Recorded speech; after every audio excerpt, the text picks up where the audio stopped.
Alright guys, this year for New Year's I'd like to record a double episode on making 2019 a great year.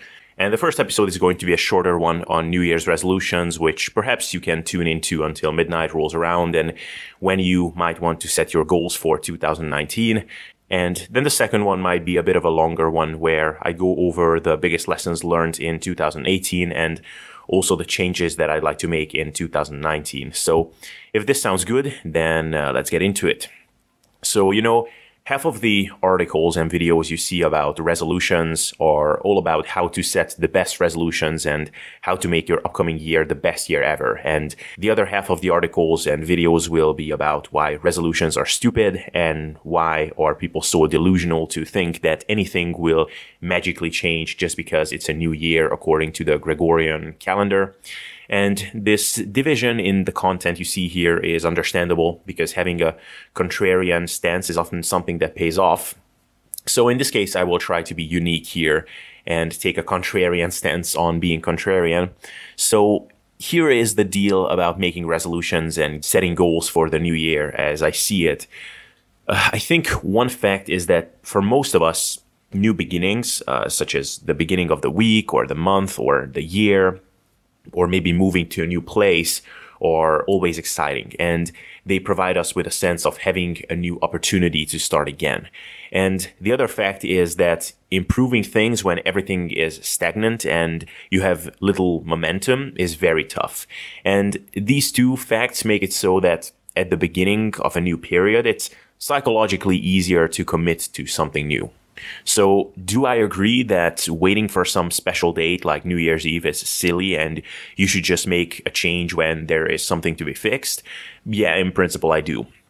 But in reality, I think you should start where you can start. So ideally start right away. But if you can't summon the motivation, then maybe start the next hour. And if you can't do that, then start the next day.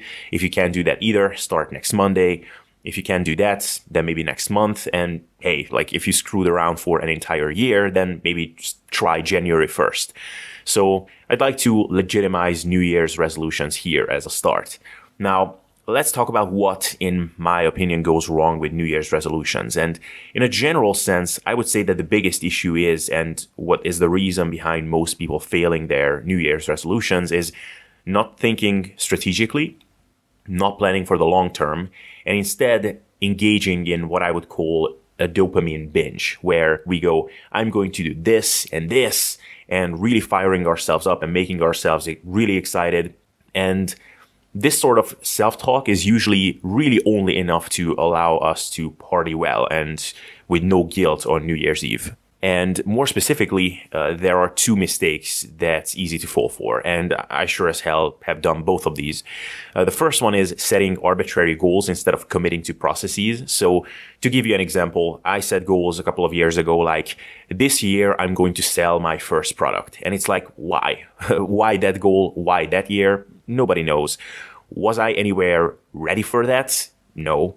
Did I have any kind of customer base to whom I could sell anything? No, it was just a thing I said because I somehow arbitrarily decided that it was about time that I did something like that. And I thought that just by setting that goal, I would somehow figure out how to do that as I go. Similar goals were things like, I'm going to stay between X and Y percentage of body fat. And again, why? Why those numbers? Nobody knows.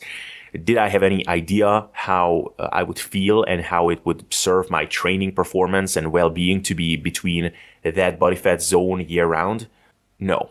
So setting these arbitrary goals with little respect to the actual process is erroneous, at least, or rather silly. But on top of that, hyper-focusing on the goals like this is problematic because you make yourself too vulnerable for feeling like a failure, and you have very little margin of error when it comes to succeeding. Because it's fine and dandy to say, okay, I'm going to squat 4 plates this year. But what if you get injured in the meantime? Then are you a failure for not achieving your goal? No, it's just factors that are at least somewhat besides your control got in your way. Now, many people will realize that it's better to commit to certain actions and the process as opposed to specific goals. But then comes the other big issue, which probably most of you are familiar with, which is committing to an action plan that is simply unreasonable and unrealistic. I call this post-motivational seminar syndrome, where someone gets fired up and commits to a complete overhaul of their lifestyle and daily habits.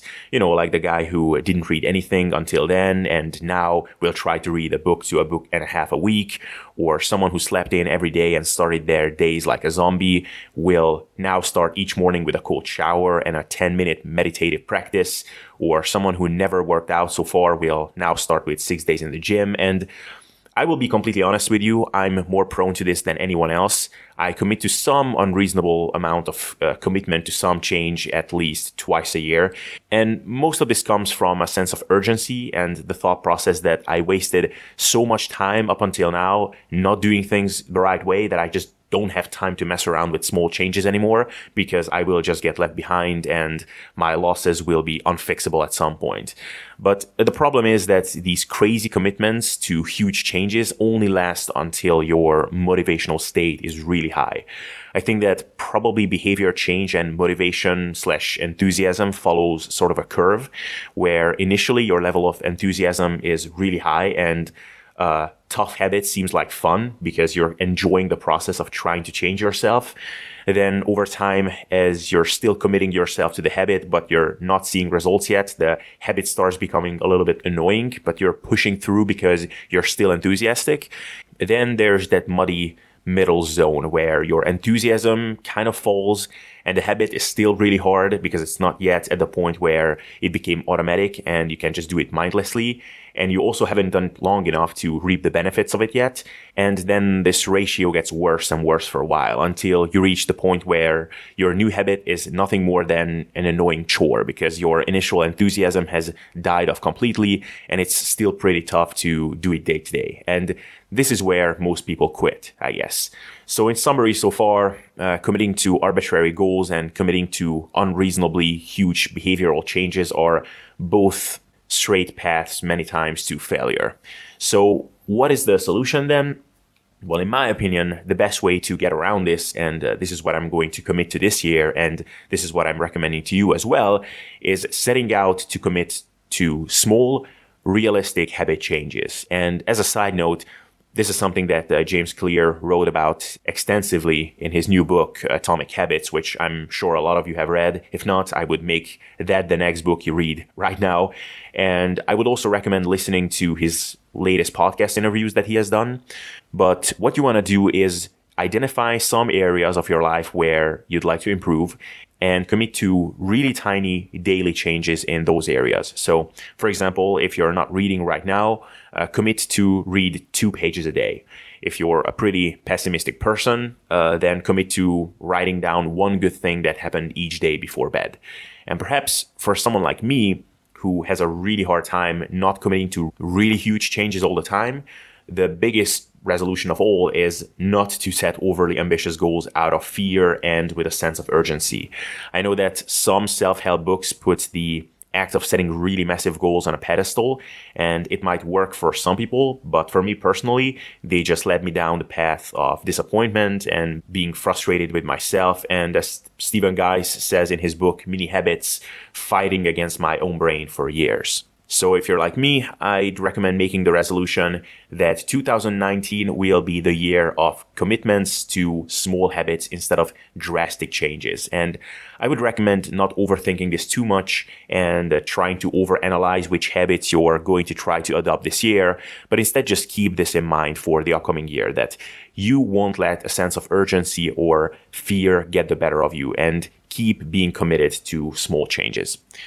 So with that, Happy New Year to everyone. I hope 2019 will be an awesome year, and I hope to see you around for a lot of good stuff that's coming on this podcast and this YouTube channel, depending on where you're tuning into this. And yeah, have fun partying and wish you a hangover-free waking up the next morning. All right, see ya.